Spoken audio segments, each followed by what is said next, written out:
Assalamualaikum warahmatullahi wabarakatuh.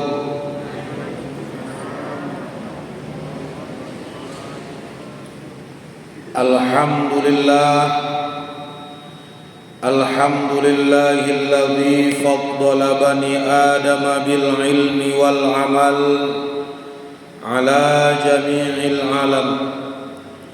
Wassalatu wassalamu ala nabiyyinal karim sayyidul arabi wal ajam wa ala alihi wa ashabihi ya nabi'il ulumi wal hikam.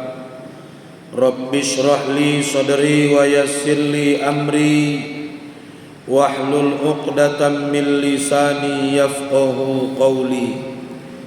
Allahumma rabbana la tada' fi maqamina hadha ya Allah dhanban illa ghafartah wa la niyatan illa wasaltah wa la hajatan min hawaijid dunya wal akhirati illa qadaitahu wa yassartahu ya arhamar rahimin. Untayan kalimat puja-puji beserta syukur sama-sama terucap dari lisan kita kepada Allah yang masih menganugerahkan, memberi dan melimpah curahkan hidayah kepada kita. Kalaulah hidayah itu berada di tangan Nabi Nuh, pasti akan ia berikan kepada putranya Kan'an. Kalaulah hidayah itu berada di tangan Nabi Ibrahim, pasti akan ia berikan kepada bapaknya Azar. Kalaulah hidayah itu ada di tangan Nabi Muhammad sallallahu alaihi wasallam, pasti akan ia berikan kepada pamannya Abu Thalib. Namun ternyata Bapak Ibu, hidayah itu adalah hak prerogatif Allah. Yahdi man yasha wa yudhillu man yasha. Allah Ta'ala berikan kepada siapapun yang ia kehendaki. Alhamdulillah, termasuk kita orang yang dipilih oleh Allah Subhanahu wa Ta'ala. Tertanam di dalam sanubari kita iman dan takwa. Kita mendapat hidayah dari Allah. Kaki bisa kita langkahkan, tangan bisa kita ayunkan. Datang berkumpul kita bersama-sama, beramai-ramai ke Masjid Raya Parit pada malam yang mulia, yang penuh dengan keberkahan ini. Walau di Somalemai ko nampak lai agak perbedaan sobo. Di Somalemai ko umak-umak meminta tambah kipas angin. Mungkin dek cuaca panas teri ancak suari ko jamaah yang dimuliakan oleh Allah. Orang yang malas datang mengaji itu ada saja alasannya. Kok tope hujan ilalah maleh hujan. Kok tope paneh ilalah maleh paneh. Bapak Ibu jamaah, kok tope indo hujan indo paneh cuaca bagus-bagus saja ilalah maleh aku sakit pinggangku. Tope ndo sakit pinggang, sakit kakiku. Ndo sope sakit kaki pon yang kepalaku. Ndo tope sakit kepala ndo lai penyakit ilalah kuangien ketiakku. Namun dari malam Rabu ke malam Rabu Pak Ibu, ndo juo ponahnya datang. Salawat beserta salam kepada Rasulullah sallallahu alaihi wasallam. Syafaatul uzma dari beliau yang kita harapkan dengan lafaz doa Allahumma salli wa sallim wa barik ala Muhammad wa ala ali Muhammad. Yang saya hormati, yang saya muliakan, para bapak dan ibu, segenap jamaah seluruh keluarga, terutama yang saya sayangi, barisan para alim, para ulama, para buya, para guru, jokiai, tokoh-tokoh masyarakat, jo tokoh adat, bapak imam, bapak khatib, bapak bila, nan didulukan selangkah ditinggikan seranting. Bapak Ibu segenap keluargaku semua yang dimuliakan oleh Allah Subhanahu wa taala. Tak terasa waktu bergulir begitu cepat. Syawal telah meninggalkan kita, dan pada malam hari ini Bapak Ibu jamaah, kita telah berada di tanggal 8 daripada bulan Zulqa'dah 1446 Hijriah. Lebih kurang 1 bulan 2 hari lagi Bapak Ibu, kita akan masuk kepada hari yang kita sebut dengan Idul Adha. Kita sebut namanya hari raya kurban, atau kita istilahkan dengan hari raya haji. Karena teman sahabat famili handai tolan yang diberikan Allah kesempatan, yang diberikan Allah Ta'ala kekuatan iman, yang diberikan Allah kemampuan secara harta, maka tak lama lagi Bapak Ibu jamaah, mereka akan berangkat menunaikan rukun Islam yang kelima. Kita berdoa kepada Allah, Allahumma yassir lana wa ahlana li ziyaratal haramain. Ya Allah, ya Tuhan kami, mudahkan kepada kami, mudahkan kepada anak cucu turunan kami untuk supaya sampai menginjakkan kaki ke tanah suci, ziarah ke Makkah dan Madinah, salat di Masjidil Haram sampai di Masjid Nabawi, menjadi tamunya Rasulullah sallallahu alaihi wasallam. Amin. Nonindo muamin kentolambek bangke. Amin. Bapak Ibu jamaah yang dimuliakan oleh Allah Subhanahu wa taala, pada malam hari ini tuan-tuan, Bapak Ibu segenap keluargaku, setelah pada malam kemarin kita membahas daripada solat berjamaah, baca surah Al-Fatihah dan hal-hal yang dapat merusak amal, maka pada malam hari ini Bapak Ibu, berkenaan dengan keadaan kita di bulan Zulqa'dah, saya ingin kembali kita mengambil renungan, mengambil iktibar dan pelajaran daripada kisah dan sejarah perjalanan Nabi Ibrahim alaihi salam, di mana Bapak Ibu jamaah kisah atau sejarah Ibrahim ini akan kita ceritakan secara bertahap dan bersambung, mengikut kepada situasi, kondisi dan keadaan kita, merujuk kepada Al-Quranul Karim. Bahwa ayat yang akan kita bahas Bapak Ibu jamaah, kita mulai dari surah Maryam. Surah apa Ibu? Surah apa Ibu? Surah Maryam. Maryam ini nama seorang perempuan yang bersih suci. Dia tak pernah disentuh oleh laki-laki. Dia hamil dan melahirkan Nabi Isa alaihi salam. Maryam ini seorang perempuan yang unlimited edition, satu-satunya manusia perempuan di atas dunia yang ketika dia tak pernah disentuh laki-laki, dia tak pernah nikah dan kawin, namun ternyata dia hamil dan melahirkan Nabi Isa alaihi salam. Dan Nabi Isa ini Bapak Ibu jamaah akan kembali diturunkan, diutus Allah di akhir zaman, yaitu untuk membunuh Masihid Dajjal. Dan Nabi Isa ini berada di langit yang kedua. Kenapa engkau tahu? Kenapa kita tahu di langit yang kedua Ustaz? Di kisah sejarah Isra wal Mi'raj, ketika Nabi telah sampai di langit yang kedua, maka beliau berjumpa dengan Nabi Isa dan Nabi Yahya. Di akhir nanti, di akhir zaman, dia akan turun kembali ke atas dunia. Makanya sebelum salam, awak tu sunnah berdoa, fil alamina innaka hamidum majid. Apa hukum mengangkat tangan ni Ustaz? Sunnah, ya. Kalau mazhab Syafi'i Bapak Ibu jamaah yang dimuliakan oleh Allah, maka disunnahkan awak mengangkat tangan telunjuk, ya, dibarengi dengan ibu jari. Ustaz, lain nampakku ketika aku haji, ketika aku umrah, berbeda. Kalau berbeda, digerak-gerakkannya pula tangannya. Ya Bapak Ibu jamaah yang dimuliakan oleh Allah, ketika setiap berjumpa kalimat Allah dia gerakkan, berjumpa kalimat Allah dia gerakkan. Ada juga pendapat begitu. Tapi asalkan jangan sampai ketika tangan kanan telunjukmu sakit, kau ganti dengan tangan kiri. Jangan sampai begitu, Bapak Ibu jamaah. Sakit topek telunjuk, topek dicotok lobah, digantinya je telunjuk kiri, Bapak Ibu jamaah. Kalau ganti je telunjuk kiri, sakit telunjuk tangan Ustaz. Tak boleh ya Bapak Ibu jamaah yang dimuliakan oleh Allah. Jadi pemaknaan ibadah ini sangat luas. Apa kata Allah di dalam Al-Quran surah Maryam? Kita mulai dari ayat ke-41.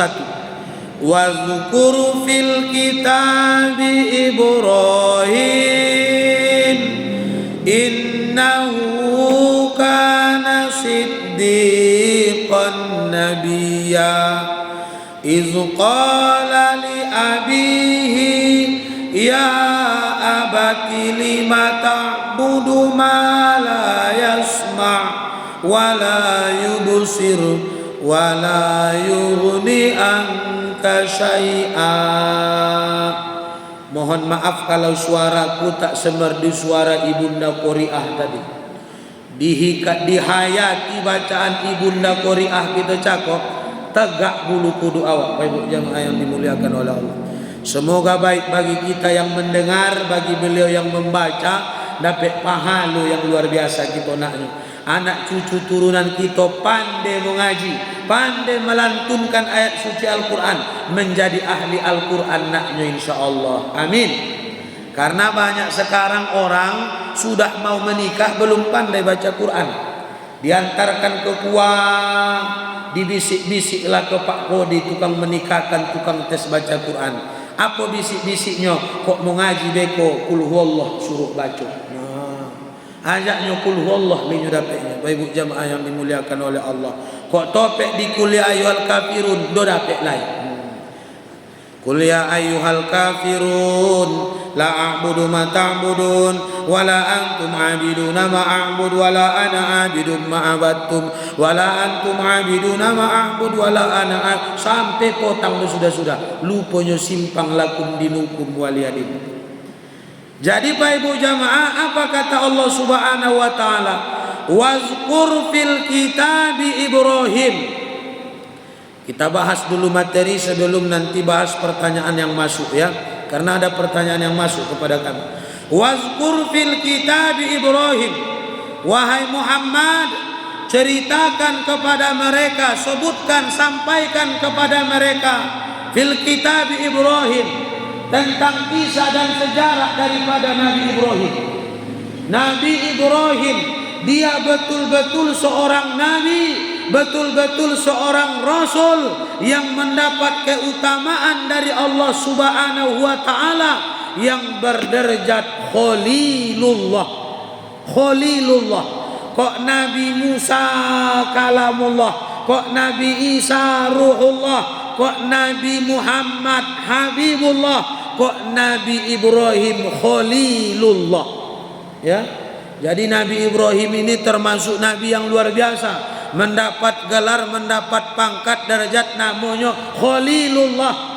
Dialah yang kita sebut namanya di setiap tahiyat kita. Allahumma salli ala Muhammad wa ala ali Muhammad kama sallaita ala Ibrahim wa ala ali Ibrahim. Ya Bapak Ibu jamaah, kita sebutkan namanya di setiap tahiyat kita. Siapa itu? Sang Khalilullah. Dialah orang yang dekat dengan Allah. Dalam riwayat dikatakan, dia tak mampu berdoa, indo mampu memohon kepada Allah ketika nanti di padang mahsyar di hari kiamat. Penyebabnya cuman sobuk saja. Apa itu?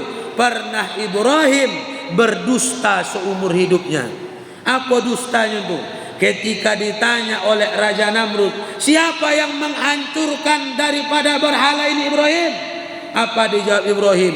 Berhala yang paling besar.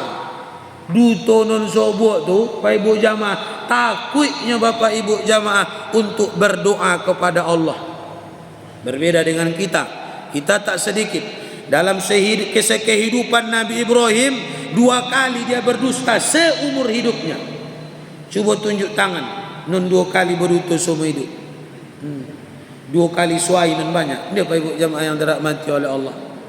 Wazkur fil kitabi Ibrahim innahu kana siddiqan nabiyya, bahwa Ibrahim ini betul-betul seorang nabi. Dia seorang yang benar, dia adalah utusan Allah, dia adalah seorang rasul, dia adalah seorang nabi. Siapa namanya? Ibrahim.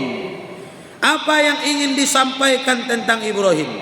Izu qala li abihi ya abati lima ta'budu ma la yasma' wa la yubsir wa la yughni anka syai'a.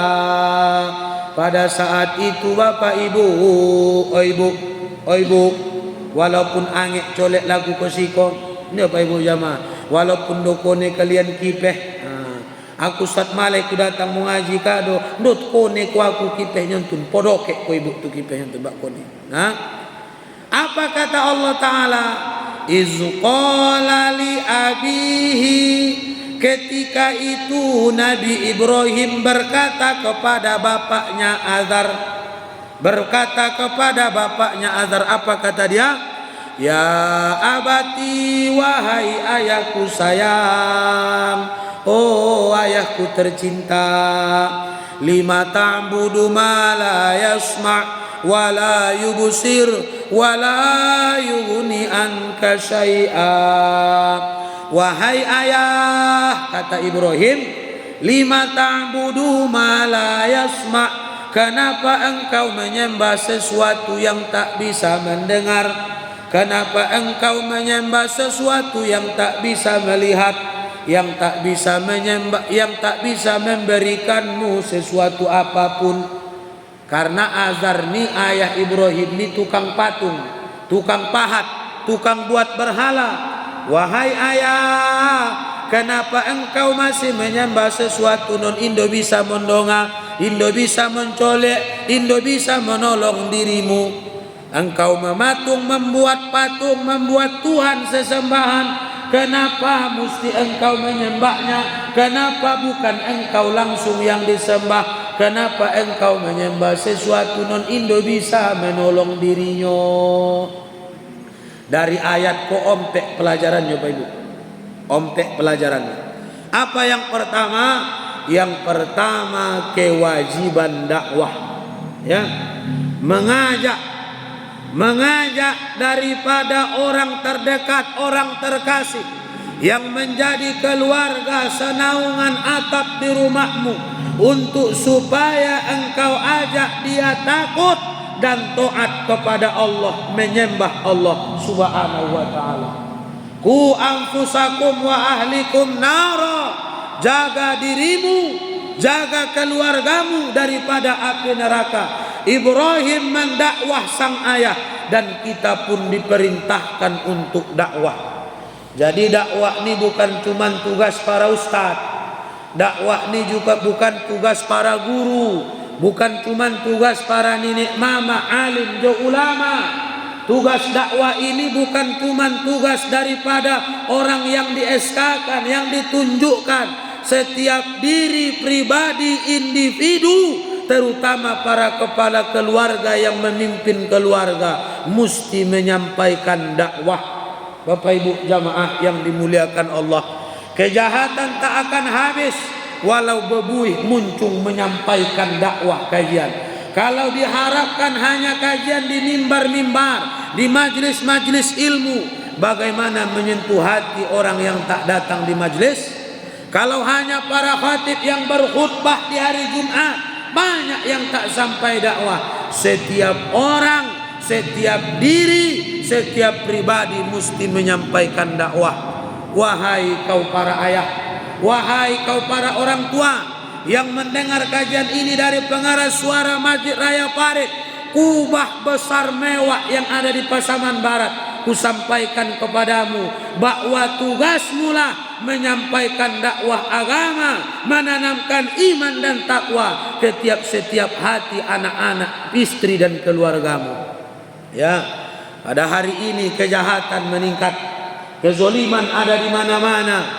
Bahkan seorang tak bisa mempertahankan haknya. segala macam aturan perundang-undangan dibuat, Bapak Ibu jamaah yang dimuliakan oleh Allah. Namun ternyata undang-undang itu dilanggar. Banyak orang menangis. Apa kata dia? Ustaz, baiklah terazoku mengharapkan hasil daripada kebunku, untuk kubelikan beras, untuk kubayarkan uang sekolah anak, untuk kuberikan kebutuhan sehari-hari, hutangku banyak. Namun ternyata ketika ku datang sotanden tidur dapat Ustaz. Ya Pak Ibu jamaah, kewajiban dakwah ini dimulai dari sini. Setiap ayah, setiap ibu, setiap keluarga mesti menyampaikan dakwah mulai dari rumah. Apa kata Nabi? Muru auladakum bisolah. Suruh anakmu itu melaksanakan sholat. Mulai dari mana? Mulai dari umur 7 tahun. Apabila umur 10 tahun dia tak sholat, pukullah. Kok anak umur 10 tahun tak sholat, pukul. Yang jadi masalah bukan anak 10 tahun yang tak sholat, anak umur 50 tahun. Uban memutih di kepala, cucu monyak di mana-mana, tak sholat. Bapak Ibu jamaah yang dimuliakan oleh Allah, jangan kita anggap ini perkara kecil, tapi rasa dilihat, diawasi, dipandang oleh Allah bermulai dari ketekunan sholat yang dikerjakan. Ya, bagaimana ia takut melanggar perintah dan aturan Allah, sedangkan sholatnya Bapak Ibu jamaah tak pernah ia kerjakan. Bagaimana mungkin seorang anak bangun tepat waktu subuh? Kenapa? Karena ayahnya sendiri yang seharusnya memerintah tak sholat. Ini aib kita Bapak Ibu jamaah. Tapi kok kita memandang umat Islam, bukan di daerah kita ini, di luar sana, Bapak Ibu jamaah yang dimuliakan oleh Allah, kok ku kecekkan beko di siko, marah kalian, tersinggung kalian? Enggak, di luar sana Bapak Ibu jamaah yang dimuliakan oleh Allah, bahkan hampir 70%, mendekati 80% Bapak Ibu jamaah, mayoritas dari umat Islam banyak yang meninggalkan sholat. Yang penuh memenuhi 5 kali sehari semalam, Bapak Ibu jamaah, ada lembaga surveinya Bapak Ibu jamaah, tak sampai mencapai angka 30%. Lain nompek kali linyo suai tinggal subuh. Bertahun-tahun ya ayah doko naknya semboyang subuh, bukan di siko, di parik kondo. Bapak Ibu jamaah yang dirahmati oleh Allah, ada yang 3 kali sehari, 3 kali dinyusui semboyang, ada yang 2 kali, ada yang sekali sehari, mogoi saja. Bapak Ibu jamaah yang dirahmati oleh Allah, mogoi saja dinyusui semboyang. Itu pun dek sogannya, sedangkan ayam pulang, apalagi awak patut tiawa Indo ke saja. Ada maghribnya pun tinggal, tak malu di atas sholat maghrib, Jumat saja. Ada Jumatnya pun tinggal Pak Ibu jamaah, arayo saja. Arayo pun do Idul Fitri, Idul Adha, Idul Fitri saja Pak Ibu jamaah. Ada terkadang Pak Ibu jamaah yang dimuliakan oleh Allah, ia memang tak sholat. Kewajiban dakwah, ya, menyeru kepada agama Allah dimulai dari diri kita. Tapi ingat, kalau engkau berani menunjuk, kau katakan, hei anakku, sholat engkau. Kalau kau menunjuk berarti bak manu yang non menunjuk, 1 jari komuko ompek ke belakang. Itu ya bang. Hei anakku, boy kau mengaji, berarti dia pergi mengaji, kau telah 4 kali mengaji. Yang jadi masalah lo itu Pak Ibu jamaah, anakku boy yang mengaji, ayah lopo serentak. Itu yang jadi masalah Pak Ibu jamaah yang dimuliakan oleh Allah. Hei anakku, tutup auratmu, kecil umat nyuntun, umat lah tuh untuk yang ondak lain. Jadi yang menyuruh tu kita jadi contoh. Ya ayyuhalladzina amanu lima taquluna ma la taf'alun. Wahai orang-orang yang beriman, jangan kau katakan apa yang tak kau kerjakan. 1, kewajiban dakwah. Yang kedua Bapak Ibu jamaah, betapa besarnya dosa syirik. Besarnya dosa syirik, menyekutukan Allah, menyembah selain Allah, ya. Bahwa dosa menyekutukan Allah ini amat sangat luar biasa. Jadi dulu Umar Ibnul Khattab itu Ibu, siapa Ibu? Umar itu dulu kalau dia teringat masa jahiliyah, dia tuh terkadang menangis, terkadang dia tertawa. Makanya satu masuk ditanya oleh para sahabat, ya Amirul Mukminin, wahai Amirul Mukminin, kenapa kalau kau termenung, kau menangis, lalu kemudian kau tertawa? Kata dia, penyebab aku menangis karena dulu di masa jahiliyah aku teringat kumiliki seorang anak perempuan, dia kecil, lalu saya bawa dia bermain, lalu saya galikan tanah, dia berkata, wahai ayah, ini untuk apa? Aku katakan itu untuk mainannya, lalu kutanam dia hidup-hidup. Menyesal atas tindak perbuatan itu, satu. Yang kedua, kenapa kau tertawa? Aku teringat betapa bodohnya aku dulu, kata Umar. Kenapa? Pada waktu pagi aku ingin ibadah, membuat patung, membuat berhala dari adonan roti, dari topong juga, lalu disembah. Lalu ketika waktu sore dan malam aku lapar, aku makanlah roti itu, lalu kubuat kembali pada esok harinya. Jadi kau nak ibadah juga dulu, setelah disembah, litak waktu potong, diambil balik, dimakan tangannya dulu, baru kakinya, baru kepalanya. Betapa bodohnya. Jadi dulu Azhar ini tukang patung, tukang pahat, tukang buat berhala, dipaut juga. Setelah dia buat baru disembah. Kata Ibrahim, kenapa mesti repot-repot menyembah patung yang ayah buat? Kenapa ini orang tak langsung menyembah ayah saja yang tukang buat patung? Ayahnya membuatnya, kecilnya Pak Ibu jamaah. Apa kata Azhar ini? Jangan banyak pertanyaanmu. Inilah agama yang diwariskan oleh nenek moyang. Inilah agama yang berturun-temurun yang dikerjakan. Jadi hati-hati Bapak Ibu jamaah yang dimuliakan oleh Allah. Dosa syirik itu luar biasa. Dan syirik itu ada terbagi dua. Para sahabat bertanya kepada Rasul, ya Rasulullah, kita telah memerangi syirik, kita telah memerangi daripada berhala-berhala, kita telah menghancurkan daripada orang yang tak menyembah Allah. Apakah sampai hari kiamat umat ini kembali beriman? Apa kata Nabi? Tidak. Pada akhirnya nanti ini umat akan kembali menyembah berhala. Apakah berhala mereka buat dengan tangan mereka berupa patung segala macam? Tidak. Tapi apa kata Rasulullah?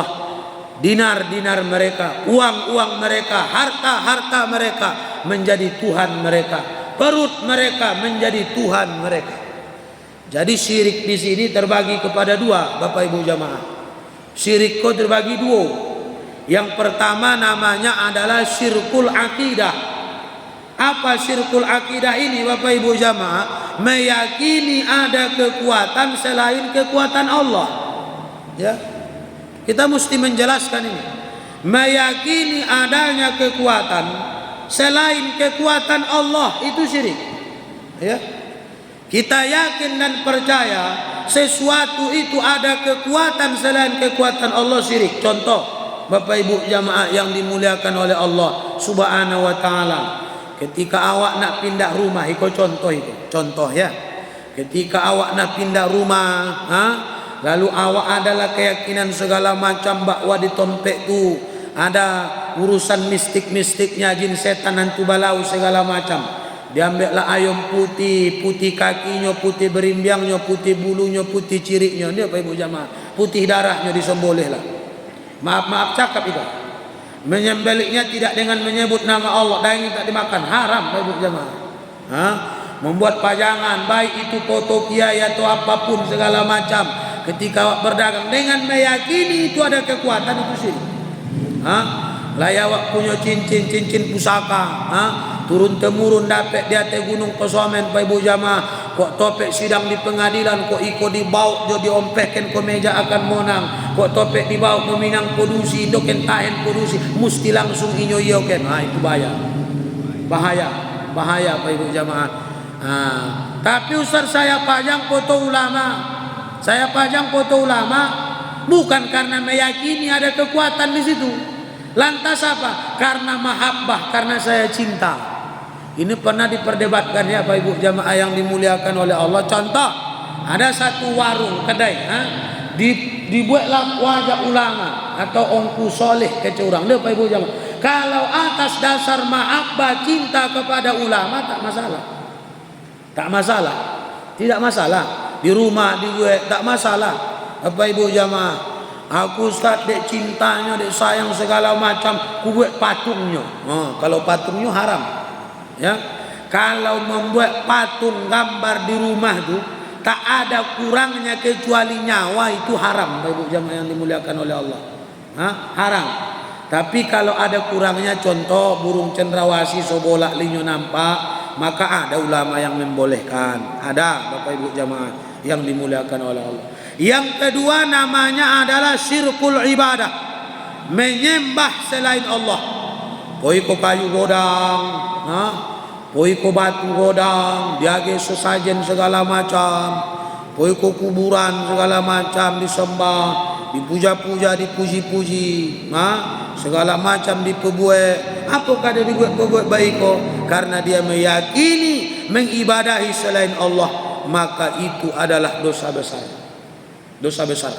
Bapak Ibu jamaah, itu hikmah yang kedua. Yang ketiga, yaitu berkata lemah lembut kepada orang tua.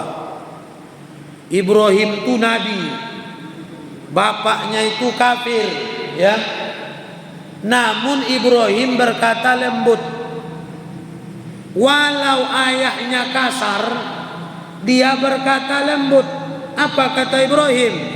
Ya abati, wahai ayahku sayang. Oh ayah, wahai ayah. Inyo nabi, ayahnya kafir, tapi dia lembut.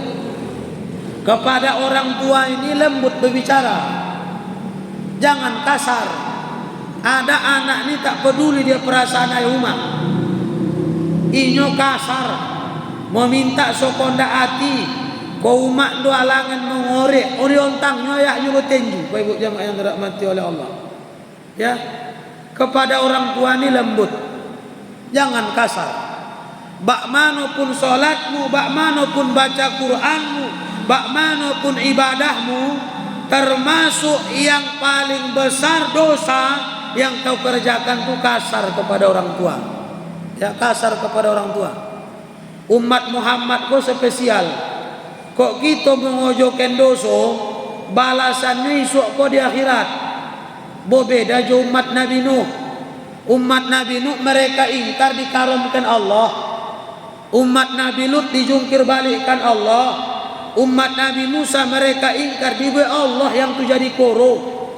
Kok umat Muhammad membuat dosa, Bapak Ibu jamaah, balasannya isuk kok di akhirat, kecuali 3. Jadi mazilai kecualinya. Lai dosa tu ayah umat bapak ibu dia tek duya kok dibalik Allah. Walaupun kau umat Muhammad. Ya. Jadi ada 3 dosa yang disegerakan Allah balasannya di atas dunia. Apa lati non pertama? Non pertama uququl walidain, durhaka kepada orang tua. Apa balasan pertama dia ke Allah? Yang pertama Allah Ta'ala yarfa'illahu barakatan min kasbihim, dicabut Allah segala keberkahan dari usaha dan hidupmu. Ingat, ini tak main-main Pak Ibu jamaah. Allah Ta'ala mencabut keberkahan dari hidupmu. Itu bukan kata saya, itu kata Sayyidina wa Maulana Muhammad sallallahu alaihi wasallam, ya. Jadi sayang-sayang berorang tua. Tapi Ustaz umatku kok pembucut, ayahku kok pembeam, makin tua makin sulit dipotontu. Anggap itu wujud baktimu, ya. Terkadanglah tua pikun inyo kembali seperti anak kecil. Itu balasan, anggap saja itu wujud baktimu membalas kebaikan-kebaikannya dulu.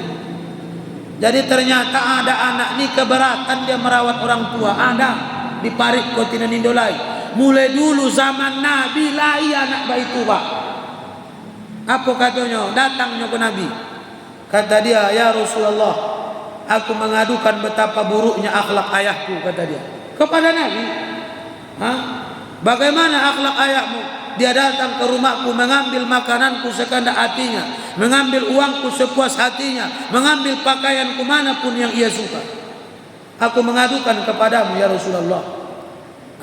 Isuknya dipanggil Rasul ayahnya tuh Pak. Apa kata Rasul? Ya fulan, wahai sianu, beberapa hari yang lalu datang anakmu kepadaku, mengadukan buruknya akhlakmu, mengambil makanannya, mengambil pakaiannya, membuat rumahnya berantakan. Menangis ayahku Pak, menangis ayahku. Apa kata dia? Wahai Rasulullah, memang betul aku berbuat begitu, tapi aku ingin mengatakan kepadanya, begitulah dulu yang dia perbuat kepadaku ya Rasulullah. Ketika ia kecil tinggal di rumahku, kurawat dengan penuh kasih sayang. Ia ambil semua makananku, ia buat rumahku berantakan, ia habiskan uangku. Aku tak pernah marah ya Rasulullah.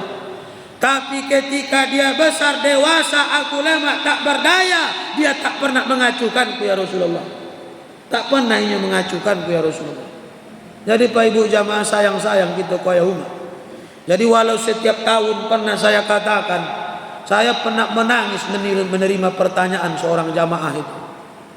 Mendekati hari raya kurban, datang dia Pak Ibu jamaah, Ustaz, apa hukumnya kalau saya berkurban atas nama ibu dan ayah? Kata saya jawab, kalau menurut pendapat Syafi'i, kalau tak ada wasiat, tak ada pesan, kau berkurban saja atas namamu, jangan atas nama orang yang meninggal. Kenapa? Idza matal insan inqata'a amalu illa min salasin. Orang yang meninggal kok lah sampainya meninggal putuhlah amal. Tidak mungkin bisanya datang ke panitia kurban, mendaftar kurban, tak mungkin. Putus amal. Menangis ibu. Ustaz, ini baru pertama kali saya berkurban. Saya pun belum pernah berkurban. Ulun pernah kalau Ustaz berkurban. Tapi dulu Ustaz, ketika kami kocek-kocek, ketika kami masih kecil-kecil anak-anak, kami kakak beradik banyak. Pada waktu hari itu hari raya Idul Adha, ibu kami menyiapkan persiapan untuk memasak daging. Macam kita ombu-ombu, mana long kueknya, mana sesangge segala macam, segala disiapkan Pak Ibu jamaah. Tapi ternyata sampai asar kami tak dapat daging Ustaz. Sampai asar boleh dapat daging. Kami tunggu jam 5 tak ada dapat daging. Kami tunggu sampai jam 6 tak ada dapat daging. Sampai maghrib tak ada dapat daging. Sampai isya tak ada dapat daging. Besok paginya kami tunggu tak ada dapat daging. Ibu memeluk kami. Ibu dipagu umat kami Ustaz katanya. Dipaguknya kami, dipeluknya. Lalu dia katakan, wahai anakku, doakanlah kita lah dapat rezeki. Ya, doakanlah kita dapat rezeki. Kok dapat rezeki kita beko berkurban kita. Kalau kita berkurban beko, kalian beko bisa makan daging. Ya, karena 1/3 itu hak orang yang berkurban. Pak Ibu jamaah. Mulai pada saat itu sampai ibu kami meninggal, ekonomi kami tak bangkit-bangkit. Sampai ibu kami meninggal tak pernah kami berkurban.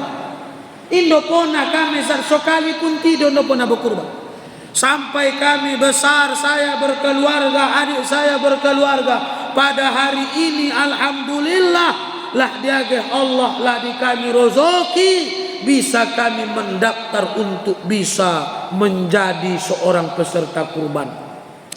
Jadi kami hendak mengkurbankan umat kepada engkau, kepada kita, ya, yang tak ada uang, bukan karena memang pelit, memang tak ada.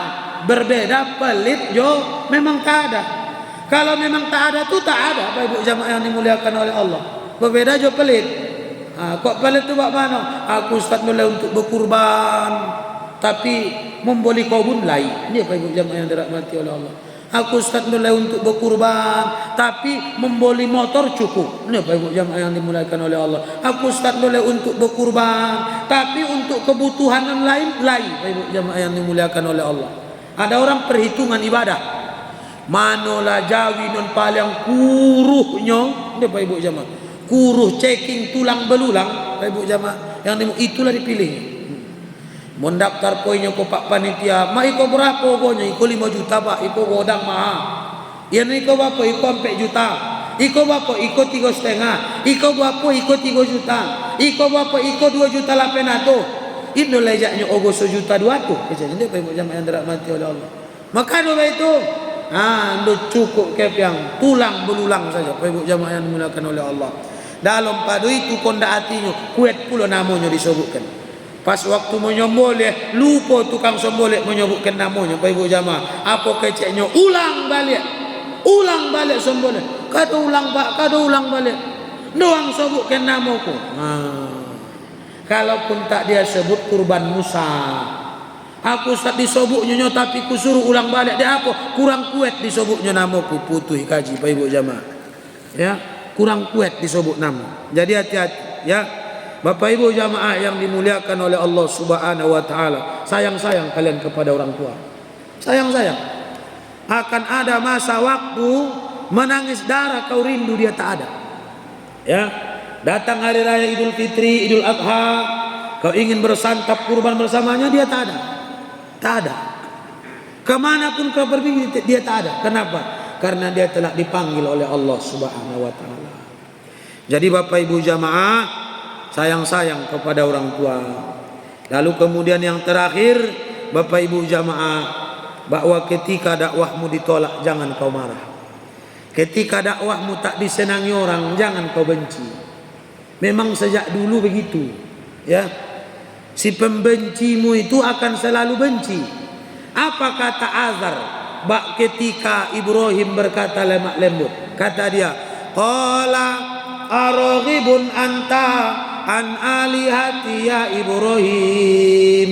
Celakalah engkau dari garis turunanku Ibrahim. La illam tantahi, kalau kau tak berhenti untuk menceramaiku, untuk mendakwaku, la arjumannaka, akan kurajam engkau, wahjurni malia, tinggalkanku di waktu yang lama. Ibrahim lembut, Azar kau kasar. Ya. Jadi tak selamanya dakwamu itu diterima orang. Tak selama kau menebarkan kebaikan orang suka. Tak selamanya Pak Ibu jamaah. Orang yang benci kepadamu dia akan tetap benci. Ya. Aku ajak kepada kebaikan, ia marah. Begitu Pak Ibu jamaah. Awak menyeru kepada kebaikan, inyo tersinggung. Dibahas masalah tentang solat, tersinggung yang tak mengerjakan solat. Dibahas tentang menggeser ponggen, tersinggung penggeser balok. Dibahas tentang bencong, tersinggung bencong. Memang sejak dulu ada saja orang marah kepada kebaikan ini. Jadi Bapak Ibu jamaah, alarm kita telah berbunyi dan waktu isya kita telah masuk. Mudah-mudahan bermanfaat bagi kita, teramalkan dalam kehidupan. Karena telah lama kita menjangka waktu isya, sesi tanya jawab kita tiadakan dulu. Kalau ada pertanyaan tentang kurban, silakan disimpan pertanyaannya, sampaikan pada pertemuan yang akan datang ya. Pada pertemuan yang akan datang Bapak Ibu jamaah, kita akan membahas pula sedikit banyaknya tentang Nabi Ibrahim juga yang menghadapi penguasa yang zalim, yaitu Raja Namrud. Dibakar dia dibakar tak hangus, malah dingin. Tapi itu Ibrahim, bapak jangan cubo. Ini Bapak Ibu jamaah yang dirahmati oleh Allah. Aku pun ustaz lah dapat pula ayat tentang Nabi Ibrahim yang dibakar tu. Ku cuba ku bakar angek jonyo kecenya Bapak Ibu jamaah.